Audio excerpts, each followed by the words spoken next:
Bienvenue à Saint-Domingue. Située sur la côte sud, elle est la capitale de la République dominicaine. Fondée en 1496, elle est d'ailleurs la plus ancienne capitale du Nouveau Monde. La vieille ville coloniale, qui a été classée au patrimoine mondial de l'UNESCO, est une des plus agréables. Dans ses rues historiques, vous découvrirez de superbes demeures colorées du début du XVIe siècle. Dans le parc Colomb, touristes et dominicains se côtoient. Vous vous sentirez dans une authentique ville coloniale, toujours pleine d'animation, tant le jour que la nuit, ce qui lui donne une ambiance très agréable. Le parc se caractérise surtout par une statue en hommage à Christophe Colomb, érigée en son centre.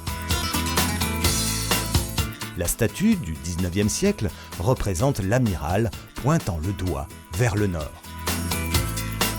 La cathédrale Notre-Dame de l'Incarnation a été déclarée première cathédrale du Nouveau Monde par le pape Paul III en 1546.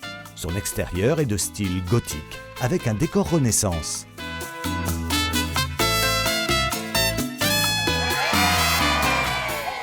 En République dominicaine, les écoliers sont reconnaissables à leur uniforme, chemise bleu ciel et jupe ou pantalon kaki clair. Saint-Domingue accueille l'école des beaux-arts, où de jeunes élèves perfectionnent leur art du dessin.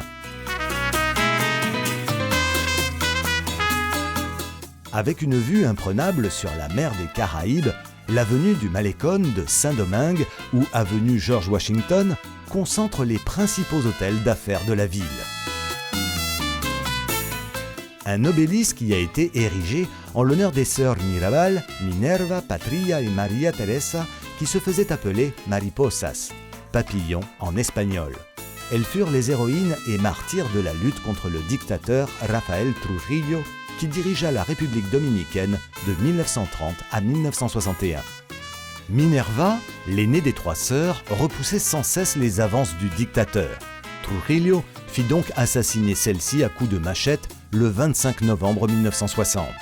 Depuis, l'UNESCO a désigné cette date comme la Journée internationale pour l'élimination de la violence à l'égard des femmes.